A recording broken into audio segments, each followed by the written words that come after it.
할렐루야. 우리 서로 축복합시다. 저희는 사랑합니다. 축복합니다.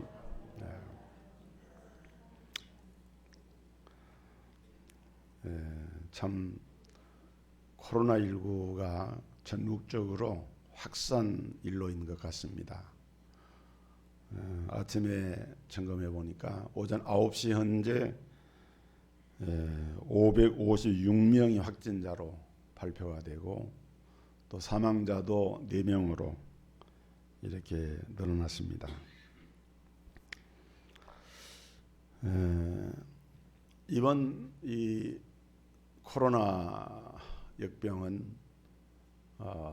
특별히 우리나라에 소재하고 있는 특별한 종교단체, 우리 정통교회에서는 이단이라고 진즉부터 지목하고 있는 신천지 증거장막 예수교라고 하는 특정 종교단체가 상당히 깊이 이 확산에 연루가 되고 있는데, 이 신천지 예수교회는 그 교주인 이만희 씨가 경북 청도 사람인데, 뭐 대구에서 청도는 이렇게 먼 거리가 아니죠. 얼마 전에 그 이만희 씨의 형님이 사망했는데, 이제 거기 장례식을 치르고 또 이런 과정에서 조문을 하고 이런 과정에서 이렇게 통제할 수 없는 이런 상황으로 번져가게 된 것 같아요. 저는 이단을 연구하는 사람이고 또 이 부분에 대해서도 많은 정보를 또 이렇게 가지고 있는데, 그 이만희 씨는 1921년에 경북 청도에서 출생을 했어요. 이제 올해 90세가 된 거죠. 나이가 많습니다. 17살 때 상경을 해가지고 금호동에 있는 자기 형님집, 아마 어쩌면 이번에 돌아가신 그 형님인 것 같아요. 거기에 기거하면서 전도를 받고 예수를 믿게 된 거예요. 그러다가 이제 1960년대 우리 한국의 그 과천에 가면은 장막성전이라고 하는 이런 단체 교회가 있었는데, 이 장막성전을 세운 사람은 유인구라고 하는 사람이고, 그 사람의 아들이 유재일인데, 이 유인구 유재일 부자가 과천에 장막성전을 세워서 그 당시에도 수천 명이 추종자가 따르는 상당히 큰 교세를 가지고 있었습니다. 그런데 기성교회하고는 달랐어요. 성경을 자의적으로 해석을 하고 또 어떤 신비 체험을 강조하고, 그리고 또 많은 사람이 모이다 보니까 그 사회적인 역기능도 많이 일어나서 그 당시 그로부터 쭉 이렇게 나오다가 1980년대에 들어오면은 이 이만희 씨가 그 장막 과천 성전의 열심 멤버가 됩니다. 그리고 80년대 초에 전두환 군부 정권이 들어서면서 그 당시 사회정화 명목으로 뭐 여러 가지 폭력범이나 사기범 이런 걸 막 재판 없이 강제 구금을 하고, 또 종교인들도 논란이 된 사람들을 많이 이렇게 잡아들였는데, 그 중에 한 사람이 바로 그 장막 성전의 유재일이었습니다.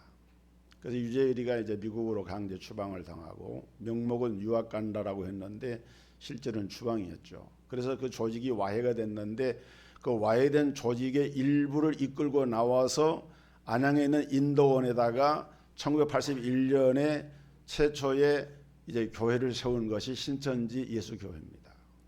그래서 이 이만희 씨는 그 과천 장막 성전을 가리켜서 이제 그 제1 첫째 증거 장막이다 이렇게 말하고, 자기가 세운 인도원에 세운 그 장막을 둘째 장막이고 새 예루살렘이고 그리고 시온산이고 신천지다. 신천지라고 하는 이름은 요한계시록 21장 1절에 보면은 새 하늘과 새 땅에 대한 사도 요한의 그 계시의 말씀이 나오는데 새 하늘과 새 땅을 추구하는 단체죠. 근데 우리가 이 교리를 들어가 놓고 보면은 이 사람들은 우리가 믿는 천국을 믿는 것이 아니라 그 인도권에 있는 신천지 본부교회가 거기가 바로 자기들의 그것이 바로 신천지예요. 거기가 바로 하늘나라예요. 성경을 교묘하게 해석을 하는데 대표적인 것이 마태복음 13장 34절에 예수께서 비유가 아니면은 말씀을 하지 아니했다. 이 말씀을 근거로 해가지고 모든 성경을 비유풀이로 해석을 합니다. 비유풀이로 해석을 해서 그 비유를 통해서 나타내고자 하는 핵심은 뭐냐? 이만희가 보혜사고 이슬비 성신이고 이만희가 이긴 자고 이만희가 어린 양의 신부고 또 이만희가 그 머리에 계시록에 나오는 그 태양을 진 여인이고 이런 모든 이 성경의 중요한 이런 상징적인 그런 용어들을 빌려 가지고 그것을 이만희에다가 대입을 시켜서 해석을 합니다. 이만희 씨는 여러 가지 책을 펼쳐냈는데 계시록의 진상, 계시록 해설, 천국의 비밀, 성도와 천국, 신천지 소식, 감췄던 만나, 또 다른 사람의 이름을 빌려서 실제로는 자기가 쓴 신탄, 신탄이라고 말은 우리가 성탄하면 잘 알죠. 예수님 나신의 성탄인데 신이 탄생한 거예요. 신탄. 이만희가 신으로 탄생한 것을 말한 것이 신탄입니다.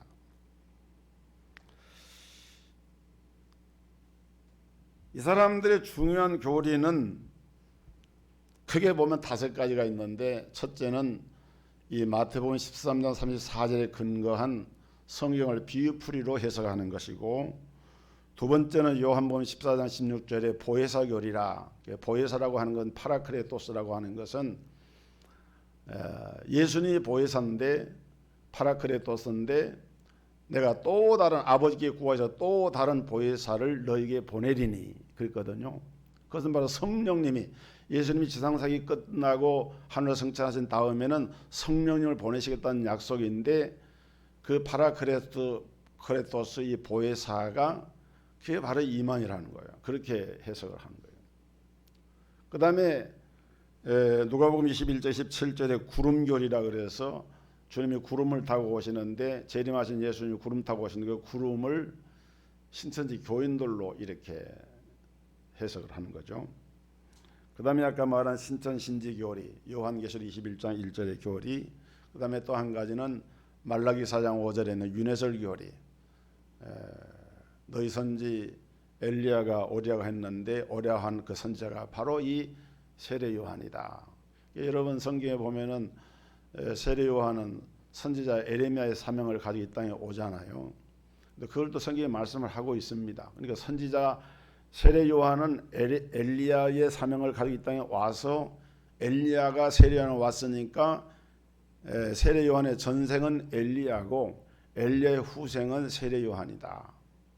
우리 정통 기독교나 성경은 이러한 그 윤회교리, 이걸 소위 윤회교리라 그러거든요. 윤회라고 하는 말은 바퀴 윤자 돌해자를 써서 바퀴처럼 돌아가는 거예요.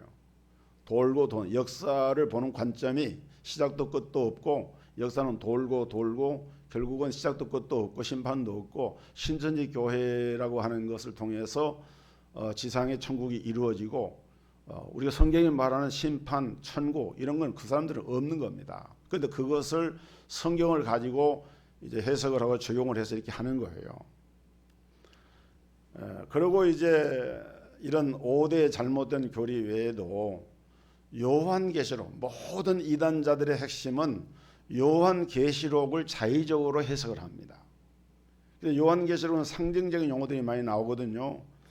예를 들어서 계시록 2장 7절에 보면은 이긴 자와 생명나무가 나오는데 그 이긴 자를 이만이라고 말하고 또 7장 1절로 8절에는 인치는 자가 나오는데 그 인치는 자가 이만이라고 말하고 또 12장 1절 6절에는 해를 입은 여자의 아들이 나오는데 그 해를 입은 그 여자, 그가 바로 이만이다.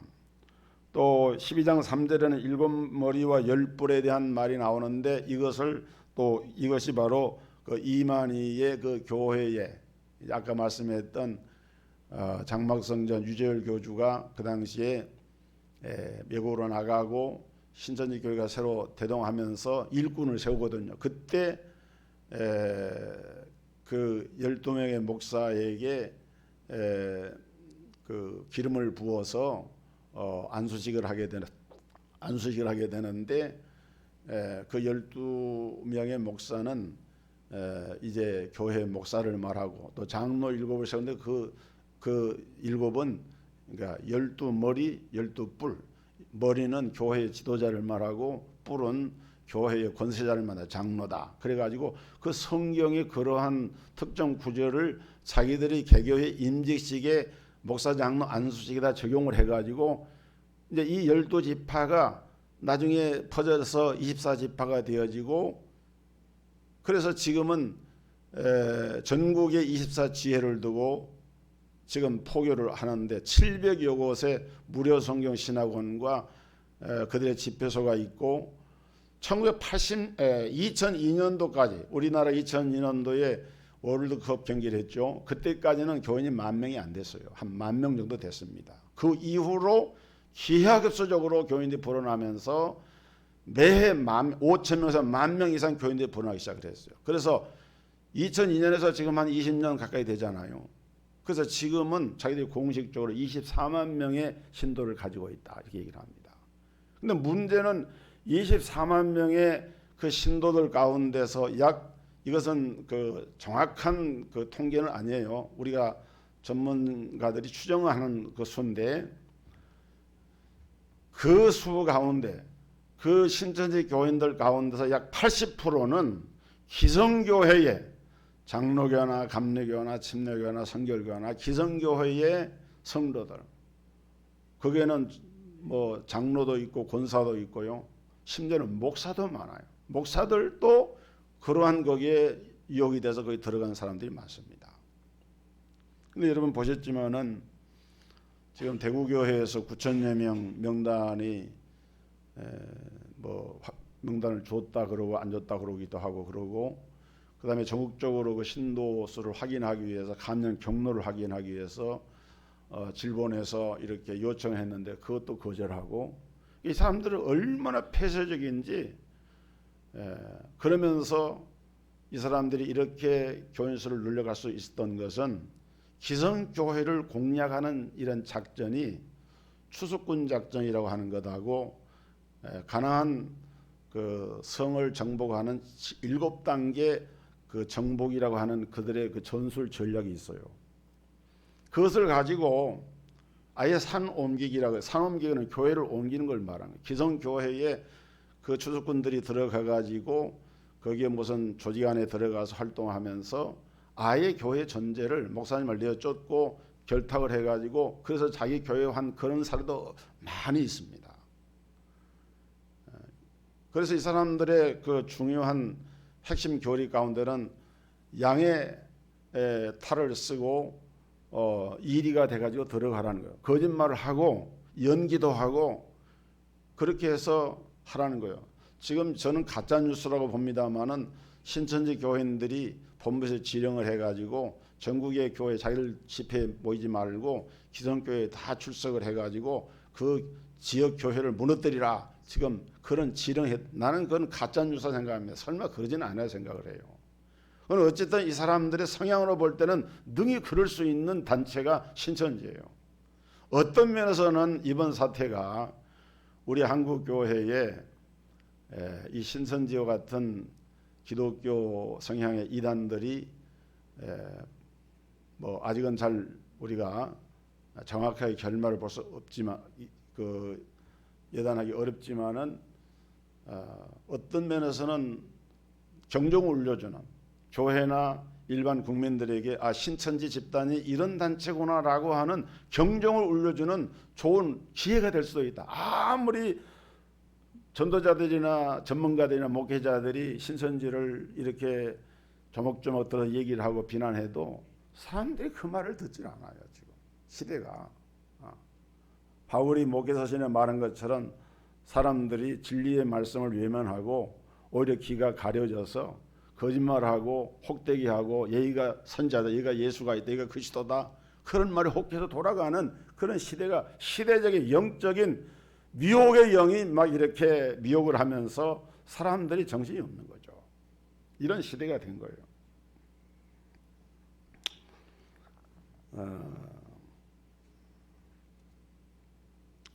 여러분, 기독교의 구원의 진리는 대단히 쉽고 간단합니다. 그런데 사실 우리가 이 구원의 진리, 하나님의 구원 사역의 특징은 구원의 진리가 아주 간단하죠. 누구든지 복음을 듣고 입으로 시인하고 마음에 믿으면 구원 얻는다. 이게 구원의 진리 아닙니까? 복음은 예수님이니까 예수님을 전에 듣고 그 예수님을 나의 구주로 영접해서 믿음으로 고백하고 마음에 믿으면은 구원 얻는다. 이것이 오늘 봉독한 로마서 10장 9절과 10절에 기록되는 핵심이고, 이것이 우리 기독교 구원론의 가장 큰 특징이고 핵심인 것이죠. 네가 만일 내 입으로 예수를 주로 시인하며 또 하나님께서 그를 죽은 자 가운데서 살리신 것을 내 마음에 믿으면 구원을 얻으리니 사람이 마음으로 믿어 의에 이르고 입으로 시인하여 구원에 이르느니라. 구원에 대한 성경의 진술은 아주 간략합니다. 듣고 믿어서 입으로 시인하면 구원 얻는다. 그런데 사람들은 왜 이런 구원의 진리를 잘 받아지 못하느냐? 선입견이 문제입니다. 구원 얻는 것은 쉬운 게 아니야. 어려운 것이야. 세상에 공짜는 없어. 무언가 자기가 어떤 노력과 자기 어떤 공덕에 의해서 구원을 얻는다고 하는 이런 가치관에 이런 것들이 우리 안에 내재되어 있어가지고 성경이 가르치는 구원의 진리를 받아지 못한다는 거예요. 그래서 구원파가 나온 겁니다. 그래서 신천지가 나온 거예요.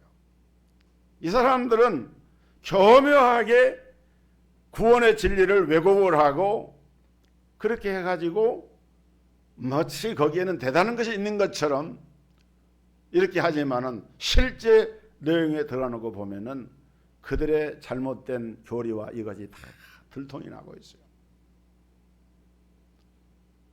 김남이라고 하는 여성은 천주교 신자였는데 이만희 씨하고 내연관계, 부부관계로 10수년간 있다가 최근에 그 단체를 탈퇴하고 지금은 나와가지고 이만희 신천지는 기독교 이단이다, 무서운 이단이다, 그러고 지금 얘기를 하고 있습니다.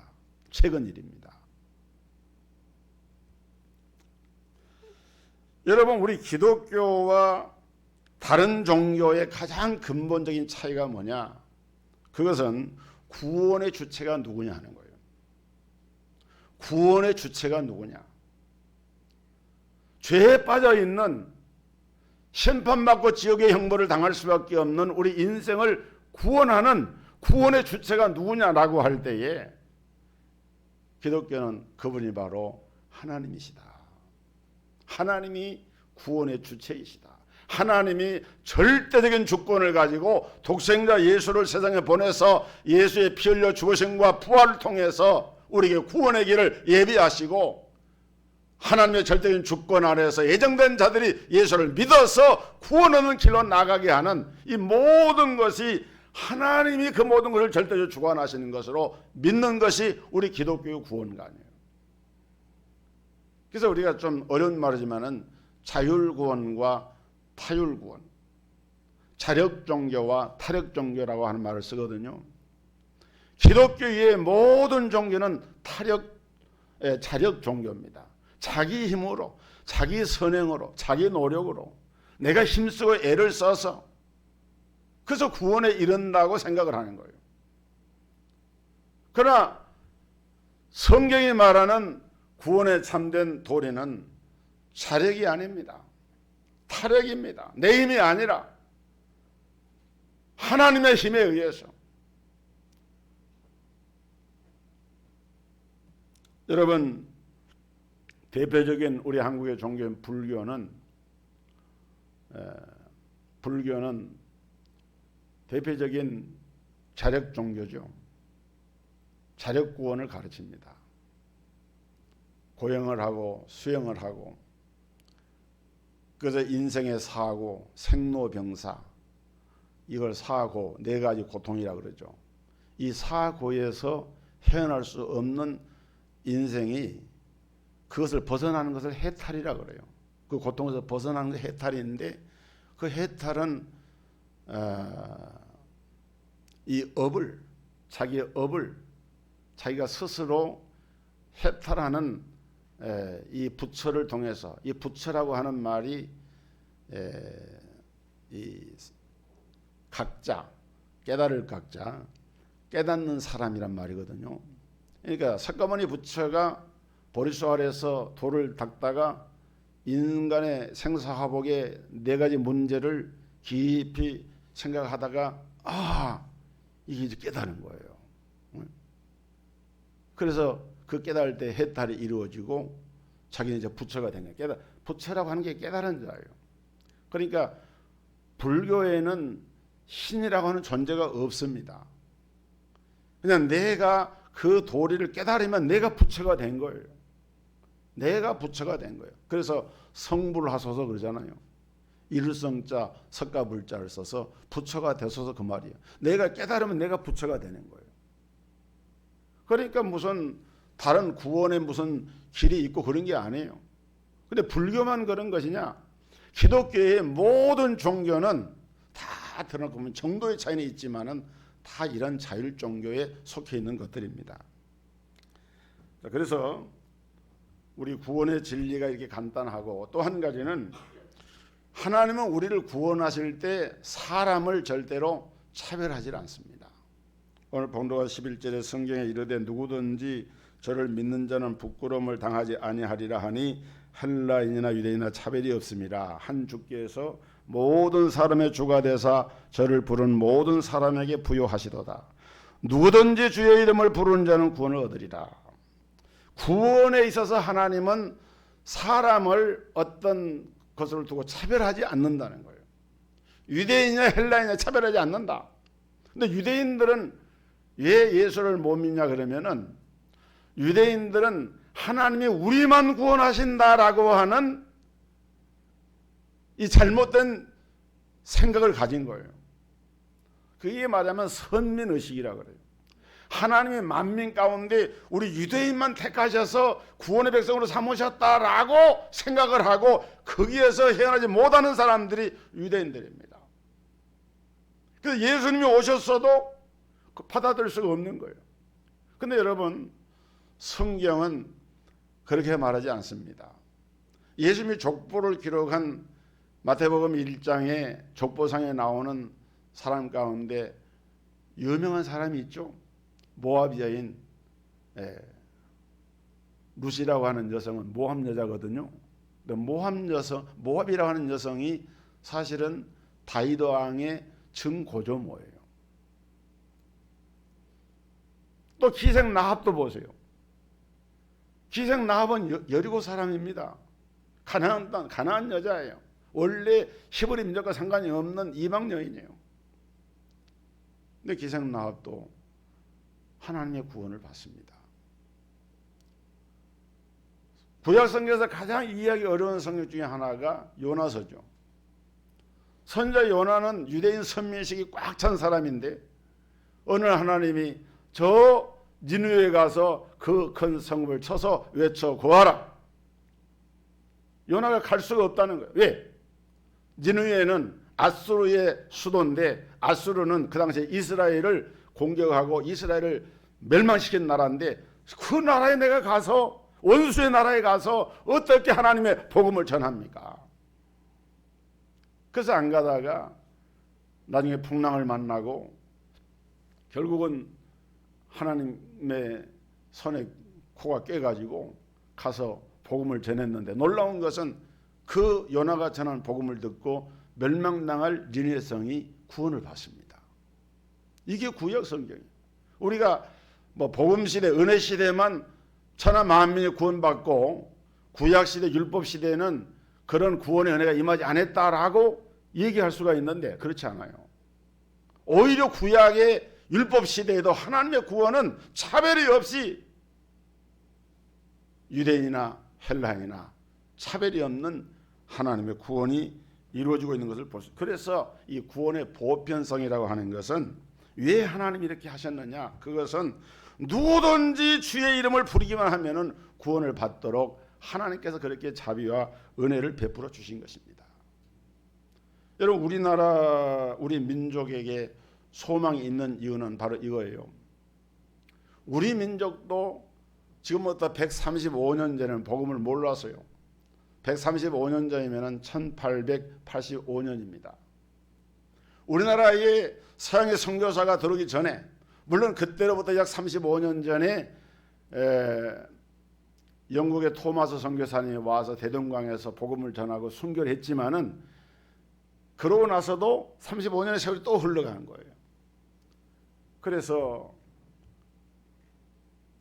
여러분, 이때는 대한제국 말기, 조선 왕조가 500년 동안 그야말로 찬란한 문화를 이어왔던 조선 왕조가 이제 다 쓰러져가는 집처럼 마지막 지금 기운을 토해내면서 쓰러져가는 그때에 고종 황제가, 원래는 고종 임금인데 대한제국을 세워가지고 이제 고종 황제로 즉위를 하고 했지만은 그 겉으로는 그럴듯했지만은 내용으로는 그 당시 러시아, 일본, 그다음에 미국, 그다음에 중국, 그다음에 청나라였죠. 청나라는 세력이 그것도 손선이 약해져가고 있었을 때지만은 그런 국제 사회에서 조선이라고 하는 나라는 이제 존립하기 어려운 그런 시대인데 그때에 복음이 들어온 거예요.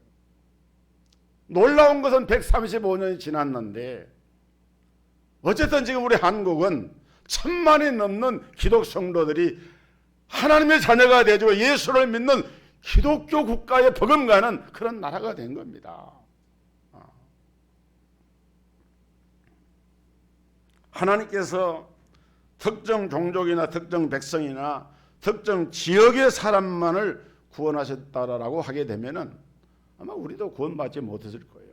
근데 성경은 일관되게 구원의 복음이 차별이 없다. 예를 들어서 사도행전 8장에 보면은 에디오피아의 여왕의 국고를 맡은 이 간닥의 여왕 국고를 맡은 네시가 예루살렘에 예배를 왔다 내려가다가 전도자 빌립을 통해서 예수를 믿게 된 장면이 나옵니다. 이 사람은 흑인입니다. 그런데 이 사람도 예수를 믿었어요. 그 다음에 9장에 가면은 우리가 잘 아는 사도 바울의 회심과 변화를 기록을 하고 있죠. 아시아 사람입니다. 바울이 황인종인데 예수를 믿고 구원의 역사가 일어납니다. 10장에 가서 보면은 백부장 고넬료는 로마 군대의 백부장인데 백인입니다. 근데 이 사람도 예수를 믿고 영접해서 그 온 가족이 구원의 역사가 일어나게 됩니다. 다시 말하면 구원의 복음은 차별이 없이 누구든지 황인종, 백인종, 흑인종을 상관하지 않고 빈부, 귀천, 신분의 고절을 막론하고 예수를 믿으면은 구원 역사가 일어나고 있는 거예요. 할렐루야. 얼마나 감사합니까? 여러분, 사람은 자기가 생긴 것으로 이렇게 뭐 사람을 판단하고 외모로 판단하고 입고 옷걸 가지고 판단하고 그렇지만 하나님이 보시는 관점의 기준은 그런 거와 전혀 상관이 없어요. 그래서 하나님의 구원은 간단하면서 차별이 없다. 또 한 가지, 하나님의 행하시는 구원은 전해야만 얻어지는 특징이 있어요.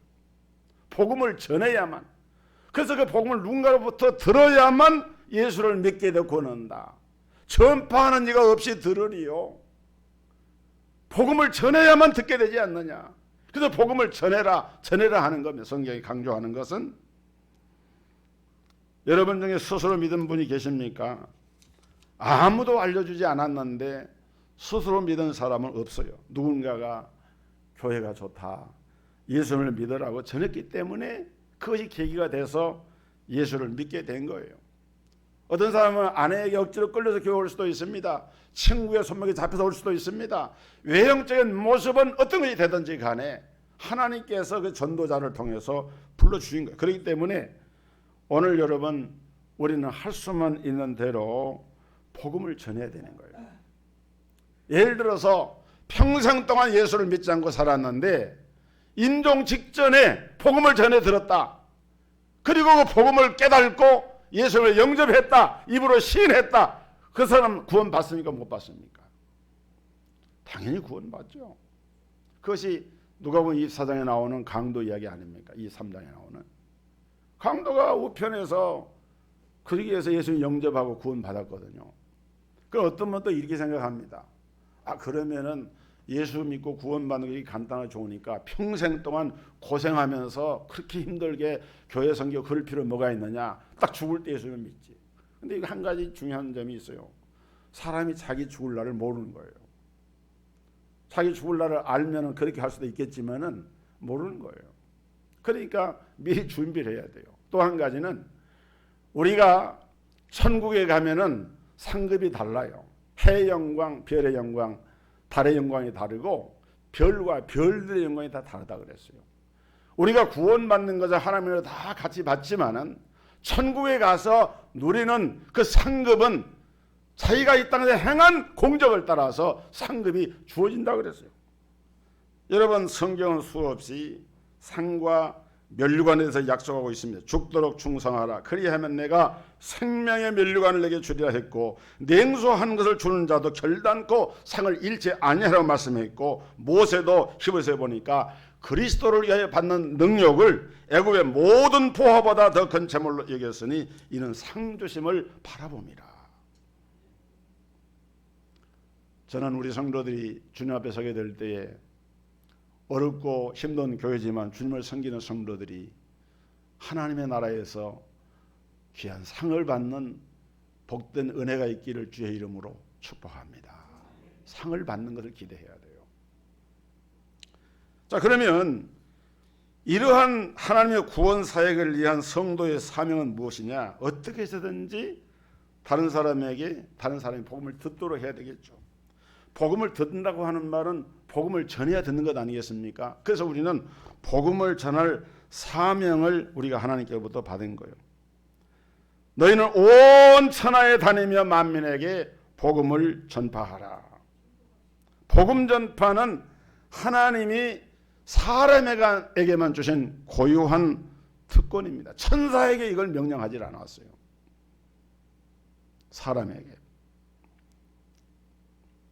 과거에 우리나라에 선교사님들이 들어올 때도 여러분 대원군의 세국정책 때에 얼마나 많은 천주교 신자들이 그 당시에는 천주교가 전해졌으니까 많이 그때 순교를 했습니까? 또 우리 일제시대의 제암리 사건이나 또 6.25 동란 때 저 전라도 목포 영암 이런 곳에서 또 주기철 목사님 손양원 목사님 이런 순교자들의 피 흘림 속에서 하나님의 교회가 이제 뿌리를 내리고 이렇게 성장해 왔습니다. 제가 설교할 때에 토마스 선교사님 얘기도 몇 차례 했고 그 다음에 장로교 선교사인 언더우드 목사님에 대해서도 몇 차례 수차례 얘기를 했겠죠. 그런데 상대적으로 우리가 장로교이기 때문에 감리교 선교사님 똑같은 날짜 1885년 4월 5일 부활절 아침에 제물포항에 들어왔던 그 선교사가 스크랜턴 선교사하고 아펜셀러 선교사하고 언더우드 선교사거든요. 근데 그 중에 한 분 이 아펜셀러 선교사는 감리교 선교사입니다. 근데 이 감리교 선교사에 대해서는 제가 별로 말씀을 못 드려서 오늘 제가 조금 소개를 하고 말씀을 마치려고 합니다. 이 아펜셀러 선교사는 미국의 펜실베니아주의 서더튼이라고 하는 곳에서 메노이파 신자 가정에서 1858년에 태어나가지고 철저하게 성경 교육을 받고 성장을 합니다. 1876년 10월 6일 웨스트체스터 장로교에서 봉사하던 그 풀턴 목사님의 설교를 듣고 회심을 경험하고 그로부터 3년 후에 좀 더 열심히 있는 신앙생활을 하기 위해서 감리교회로 교적을 옮기게 됩니다. 1878년에 프랭클린 마샬 대학을 졸업하고 뚜르 신학교에 수학을 하면서 1881년경부터 인도 선교의 비전을 갖고 있던 중에 감리교 파울로 감독의 요청으로 선교지를 한국으로 정해서 1885년 2월 1일 날 스크랜턴, 언더우드와 더불어서 부산으로 출발해가지고 부산에 도착한 것이 4월 2일이었고 그로부터 사흘 후인 4월 5일 날 부활주일에 제물포 항구, 지금의 인천입니다. 제물포 항구를 통해서 입국을 합니다. 1884년 12월, 그러니까 우리나라에 들어오기 1년 전 그해 12월에 아벤셀러는 도지 양과 결혼을 하고 그 다음에 85년 1월에는 두루신학교를 졸업을 합니다. 원래 아벤셀러 선교사가 선교하려고 했던 나라는 일본을 선교를 했는데 한국 선교를 준비하던 친구가 갑자기 병이 나가지고 선교를 포기하게 되니까 일본으로 가려고 하던 선교지를 변경해가지고 조선민족을 위해서 자기가 삶을 뒤로 작정을 하고 부활절 아침에 제물포항에 도착을 하게 됩니다. 그날 아침 그는 이렇게 기도한 것이 기록에 나옵니다. 주여, 우리는 부활의 아침에 이 땅에 도착하였습니다. 사망의 권세를 이기신 주께서 이 백성을 얽어맨 결박을 끊으사 하나님의 자녀로 자유와 빛을 주옵소서. 그래서 아벤셀러가 이제 들어와 가지고 마태복음, 마가복음, 고린도전서, 고린도후서 이 성경을 번역을 했어요. 이번에 한글을 빨리 익혀가지고 성경을 번역을 했고 감리교 인쇄 출판소를 확장을 해서 각종 선교 잡지를 발행하고 또 1885년 8월 3일에 지금의 배제고등학교, 배제대학의 전신인 배제학당을 설립을 해서 교육을 통한 선교에 힘쓰는 한편 교회는 좀 늦었습니다. 1895년 들어온 지 10년 만에 지금 정동에 가면은 정동 감리교회가 있는데 이 정동교회를 설립을 합니다. 그리고 이 정동교회에서 서재필, 이승만, 윤치호, 주시경, 이상재, 남궁옥 우리 다 그 시대 조선의 지도자들이죠. 이분들이 중심이 돼가지고 독립협회 지혜를 결성하는데 만민공동회를 개최하는데 큰 일을 감당합니다. 그런데 그 당시 수구파의 모략으로 이 독립협회가 해체가 되고 중요한 인물들이 투옥이 되는데 그때 아벤셀러 선교사가 한성 감옥에 가서 이승만이라든지 이상재라든지 이런 사람들이 복음을 전해요. 그래서 이승만이 그때 복음을 받아들이고 기독교인이 됩니다. 그리고 서울과 평양과 인천과 수원과 공주, 대구, 전주 등지로 여행을 하면서 이제 전도 활동을 하는데 처음에 전도 활동하는 약 한 5년 동안 이 사람의 체중이 180파운드에서 130파운드로 줄어들어요. 1파운드가 450g인데 내가 계산해 보니까 원래 이 아벤셀러가 키가 좀 크고 체중이 좀 큰 편이었어요. 한 80kg 정도, 80kg 이상 나가는 사람인데 5년 뒤에 보니까 체중이 60kg가 안 되는 거예요. 그럴 정도로 전도에 열중을 하고 그러다가 1902년 6월 11일 밤 10시경에 아벤셀러가 그 조수 겸 비서인 조한교, 한국 사람이죠. 조선 사람.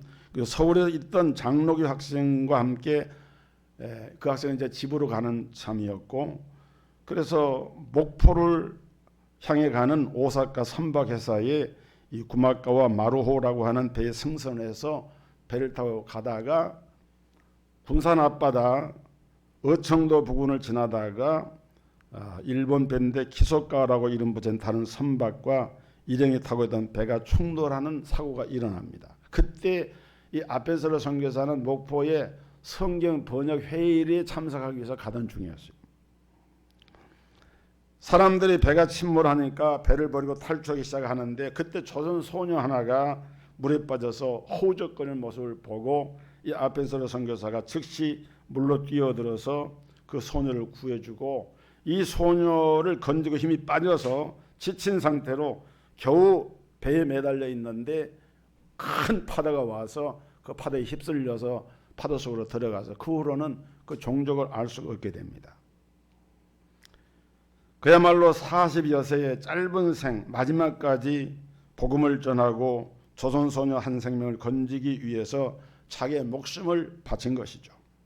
그는 누구보다도 우리 민족을 사랑했던 선교사였고 자기의 20대와 30대의 청춘과 삶을 조선을 위해서 바치고 갔습니다. 이분의 장례식이 1902년 6월 29일에 치러졌는데 장례식에서 우리 민족을 위한 애국 활동을 기리기 위해서 애국가가 제창을 하고 태극기를 기양을 했다 그래요. 이 아펜셀라의 장남이 배제학교의 교장으로 장녀는 이화학당의 교장으로 봉직하다가 둘 다 한국당에 묻힙니다. 그리고 막내도 이화학당의 교수로 한국선교에 헌신합니다. 1935년에 아펜셀러 기념비가 정동교회에 세워졌고 1989년에는 배제학교 총 동창회에 의해서 양화진 외국인 묘역에 추모비가 세워졌습니다. 사람이 친구를 위하여 목숨을 버리면 이에 더 큰 사랑이 없다는 주님의 말씀을 온전히 이룬 아펜셀러, 그는 이제 이 땅에 없지만은 그 영혼을 하나님 받으신 것이죠. 아펜셀러 선교사가 순교했지만은 그가 하고 있었던 선교사역은 중단되질 않았습니다. 그의 딸 앨리스는 한국에서 태어난 최초의 서양 아이였다 그래요. 그는 한국에서 태어나서 한국에서 자라면서 조선을 이해하고 자기가 조선을 위해서 어떻게 살아가야 할 것을 알았습니다. 그리고 미국에서 공부를 마치고 온 앨리스는 이 땅의 여성 교육을 위해서 혼신의 힘을 다해서 그 아버지의 뒤를 이었습니다.